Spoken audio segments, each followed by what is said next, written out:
नमस्कार, मैं एकता सिंह। स्वागत है आपका खबरों में आजकल में। खबरों की करेंगे शुरुआत, लेकिन सबसे पहले नजरें हेडलाइंस पर।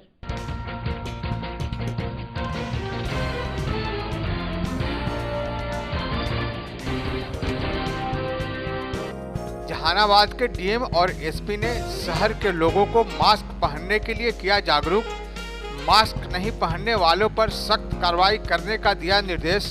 कहा, कोरोना से बचना है तो मास्क पहनना ही होगा। स्कूल में पठन पाठन बंद रहने से बन गया है मवेशियों का चारागाह। असामाजिक तत्व भी उठा रहे हैं इसका लाभ, स्कूल को पहुंचा रहे हैं क्षति। काको +2 विद्यालय को लोग कर रहे हैं क्षतिग्रस्त। और बेतहाशा बढ़ते पेट्रोल और डीजल के दामों को लेकर कांग्रेस कार्यकर्ताओं ने दिया धरना।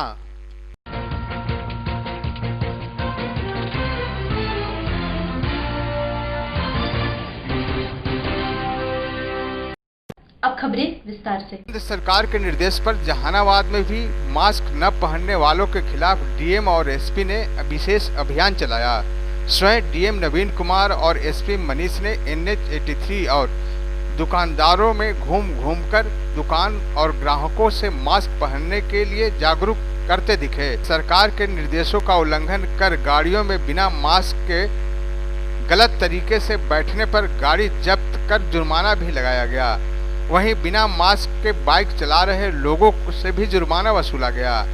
इस अभियान का नेतृत्व कर रहे डीएम नवीन कुमार ने बताया कि कोरोना की बढ़ती हुई तादाद को रोकने के लिए एकमात्र उपाय मास्क का प्रयोग ही करना है। इसके बावजूद ज्यादातर लोग मास्क को मुंह पर लगाने के बजाय पैकेट में रख कर चल रहे हैं। वहीं उन्होंने कहा कि जिले में सभी सरकारी कार्यालय में बिना मास्क के आने पर पाबंदी लगा दी गई है। वहीं मास्क के प्रति लोगों को जागरूक करने के लिए शहरी क्षेत्र में मास्क का वितरण भी किया जा रहा है। मास्क के प्रति जागरूकता लाने के लिए चलाए गए इस अभियान में डीएम, एसपी सहित कई वरीय पदाधिकारी शामिल थे।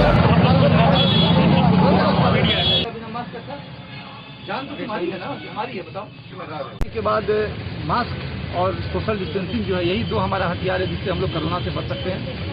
और इसी अभियान के तहत करीब 2 हफ्ते पहले हम और हमारे एसपी और पूरा जिला प्रशासन रोड पे निकला था और सभी लोगों को अवेयर किया था। आज पुनः मुख्य सचिव महोदय के द्वारा दिए गए निर्देश के आलोक में हम और हमारे सहयोगी एसपी और अन्य पदाधिकारीगण सभी लोग आज निकले हैं और एक दुकान में हम लोगों ने जाके निरीक्षण किया और साथ में सभी लोगों को जागरूक किया। जो रिक्शे वाले, ठेले वाले या जो अन्य लोग मास्क नहीं पहने हुए थे उनको आज हम लोगों ने मास्क भी दिया है और ये बताया है कि कोरोना की जो लड़ाई है वो मास्क का उपयोग कर और साथ में सोशल डिस्टेंसिंग बना के ही कर। सर, बिना मास्क के पहने हुए लोगों को कुछ जुर्माना भी किया जाएगा? अभी तक जुर्माने के लिए कुछ निर्देश नहीं प्राप्त हुआ है। भविष्य में उम्मीद है कि बहुत जल्द ही जुर्माने के लिए भी निर्देश प्राप्त होगा। ऐसे हम लोगों ने इसके पहले जो अभियान चलाया था उसमें दुकानदारों को हम लोगों ने एक सोशल लायबिलिटी के अंतर्गत उनको हमने कहा था कि आप लोग अपने दुकान के सामने मास्क रखिए और जो लोग बिना मास्क के आते हैं उनको मास्क दीजिए और बिना मास्क के किसी को भी अपनी दुकान में प्रवेश नहीं करने दीजिए। सर, कई सरकारी कार्यालयों में भी देखा गया है कि लोग बिना मास्क के बेधड़क आते हैं। उसी के लिए हम लोगों ने आज ये अवेयरनेस पुनः प्रारंभ किया है और एक हम लोग आज सर्कुलर भी जारी कर रहे हैं कि किसी भी कार्यालय में अगर कोई व्यक्ति बिना मास्क का आएगा तो कार्यालय प्रधान जो होंगे उसके लिए वो जिम्मेवार होंगे और किसी भी दुकान में अगर कोई व्यक्ति बिना मास्क का नहीं करता है देखा जाएगा तो वो दुकानदार जिम्मेवार होंगे। और सभी जगहों पे हम लोग एक छोटा सा लिख के लगवाने जा रहे हैं कि बिना मास्क का प्रवेश वर्जित है। सर, आज कितनी गाड़ी पर फाइन किया गया? आज हम लोगों ने देखा कि बाइक से कुछ युवक चल रहे थे जो बिना मास्क के थे, बिना हेलमेट के थे। उन गाड़ियों को हम लोगों ने अभी तत्काल सीज कराया है और यातायात प्रभारी इसको देखेंगे और अकॉर्डिंगली उसको फाइन करके। क्या अपील करना चाहते हैं? हम लोग अलग सवाल हो गए। प्रशासन और पुलिस की यही अपील है सभी लोगों से, स्वास्थ्य विभाग की भी यही अपील है कि सभी लोग मास्क का उपयोग करें। आज हमने जो देखा सभी लोगों के पास मास्क था, रेयर ऐसे लोग थे जिनके पास मास्क नहीं था, लेकिन सभी लोग पॉकेट में रखे हुए थे। उसका उपयोग करें प्रॉपर, क्योंकि मास्क पॉकेट में रखने के लिए नहीं है, वो अपने चेहरे पे लगाने के लिए, अपने मुंह को ढकने के लिए, ताकि कोरोना से विजय प्राप्त किया जा सके। और अभी तक जहानाबाद में जो भी मरीज पाए जा रहे हैं, जो भी संक्रमित पाए जा रहे हैं, जो बाहर से आए हुए हैं वही संक्रमित पाए जा रहे हैं या उनके परिवार लोग पाए जा रहे हैं। तो ये अच्छा इंडिकेशन है, लेकिन लोगों को इसके लिए और सजग होने की आवश्यकता है और सभी लोगों को मास्क लगाने की आवश्यकता है।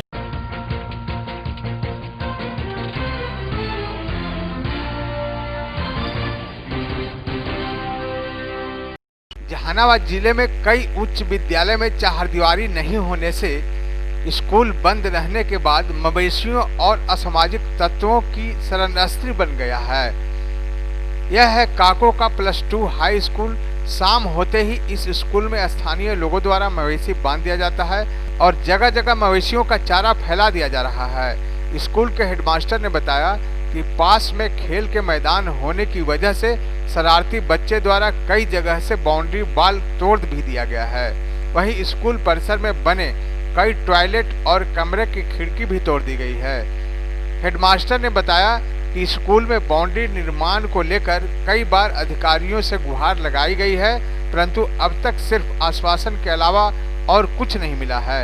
इधर शिक्षा विभाग के अधिकारी जिले में सभी वैसे स्कूल जिसमें बाउंड्री नहीं है, उस स्कूल की बाउंड्री का निर्माण मनरेगा योजना से कराए जाने की बात कह रहे हैं। शिक्षा पदाधिकारी ने बताया कि इस योजना से अब न सिर्फ खेती से संबंधित कार्य किए जाएंगे, बल्कि अब स्कूल में भी इस योजना का पैसा लगाया जाएगा। उन्होंने कहा कि एक तो इस योजना से स्कूल की सुरक्षा होगी और साथ ही साथ प्रवासी मजदूरों को रोजगार भी मिल जाएगा। कारण क्या क्या समस्या हो रही है, किस तरह से आप लोग मैनेज करते हैं?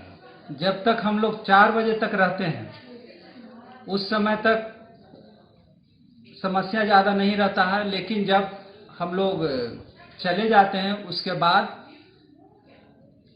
जानवर बकरी वगैरह आ जाती है, पेड़ पौधे रहते हैं उसको खा जाती है।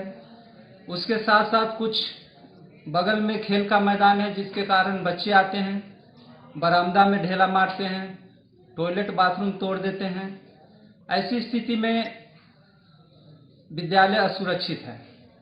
अब जब मनरेगा से बात हो रही है कि स्कूल में चारदीवारी निर्माण के लिए, तो आप लोग को क्या लगता है? यदि चारदीवारी हो जाती है तो सुरक्षित हमारा विद्यालय सुरक्षित रहेगा, साथ ही साथ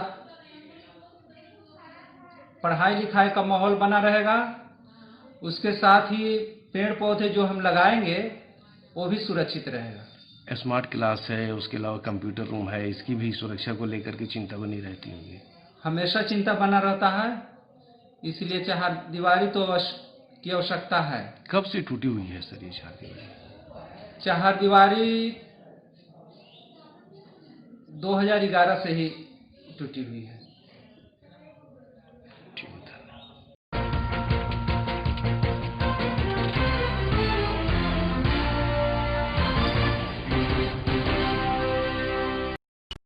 पेट्रोल और डीजल के मूल्य के बेतहाशा वृद्धि के विरोध में अखिल भारतीय कांग्रेस कमेटी के निर्देश पर राष्ट्रव्यापी धरना के तहत जहानाबाद जिला कांग्रेस कमेटी के जिला मुख्यालय में धरना दिया गया। धरना का नेतृत्व जिला अध्यक्ष हरि नारायण द्विवेदी ने किया। धरना को संबोधित करते हुए नेताओं ने कहा कि कोरोना जैसी महामारी में आम आवाम आर्थिक तंगी से जूझ रहा है और केंद्र और राज्य सरकार पेट्रोल और डीजल के दाम बढ़ाकर अपना खजाना भरने में लगी हुई है, जबकि इन्हें आम जनता को राहत देना चाहिए था। पेट्रोल डीजल के दाम बढ़ने से सभी वस्तुओं के दाम बढ़ेंगे, इससे महंगाई और बढ़ेगी और इसका सीधा असर गरीब, किसान, मध्य वर्ग पर पड़ेगा। कांग्रेस नेताओं ने केंद्र और राज्य सरकार से मांग करती है कि पेट्रोल डीजल के बढ़े दामों को वापस ले, नहीं तो इसके लिए सड़क से सदन तक लड़ाई जारी रहेगी। इस संबंध में एक ज्ञापन के माध्यम से राष्ट्रपति महोदय को तुरंत हस्तक्षेप करने की मांग की गई। धरना के बाद ज्ञापन जिला अधिकारी को सौंपा गया। पूरे देश में महंगाई चरम सीमा पर है और हमारे अखिल भारतीय कांग्रेस कमेटी के राष्ट्रीय अध्यक्षा माननीय सोनिया जी, राहुल जी के दिशा निर्देशानुसार पूरे देश के प्रत्येक जिले में इस महंगाई और डीजल पेट्रोल के बढ़ते मूल्य वृद्धि के खिलाफ हम लोग धरना का आयोजन किया है और इस सांकेतिक धरना के माध्यम से हम लोग मोदी सरकार को यह जताना चाहते हैं कि पूरे देश में आपके विरोध में माहौल खड़ा हो रहा है। आप जो अंतर्राष्ट्रीय कच्चे तेल के दामों में जो गिरावट आई है, उस गिरावट के हिसाब से प्रत्येक लीटर में 30-34 रुपये तक ज़्यादा से ज़्यादा पेट्रोल का दाम होना चाहिए था। डीजल का दाम भी 26 से 28 रुपये होने चाहिए, लेकिन यह अंतर्राष्ट्रीय कीमत में भारी गिरावट के बावजूद भी यह जो है से लगातार टैक्स को बढ़ाते जा रहे हैं। स्टेट का अपना अलग टैक्स है, राष्ट्रीय स्तर पर केंद्र की सरकार का अलग टैक्स है। ये टैक्स में इतना ज़्यादा बढ़ोतरी कर दिए कि आम लोग जीना मुहाल हो गया आम लोगों का। ये लगातार इस कोरोना ऐसे महामारी भयंकर बीमारी से पूरा देश, आम जनजीवन त्रस्त है। पूरे लाखों करोड़ों लोग, जो लोग गरीब हो, जो भूखे त्रस्त है, मर रहा है, उसका कोई चिंता नहीं कर रही है सरकार। और केंद्र सरकार आज के डेट में पूंजीपतियों का जो टैक्स है, कारपोरेट टैक्स, वह पहले 30% था, 5% डायरेक्ट घटाकर टैक्स वो अमीरों को फायदा पहुंचाने का काम किया है केंद्र सरकार। आप लोग क्या करेंगे? हम लोग इसको विरोध कर रहे हैं। आज तो अभी जिला स्तर पर धरना हुआ है, कल से हम लोग का प्रखंड स्तर पर धरना आयोजन होगा। 4 जुलाई तक विभिन्न प्रखंडों में मेरा धरना संपन्न होगा और मैं सरकार को जताना चाहता हूँ। फिर बाद में हम लोग का अगला कार्यक्रम जो भी दिशा निर्देश होगा, हम लोग अगला कार्यक्रम करेंगे।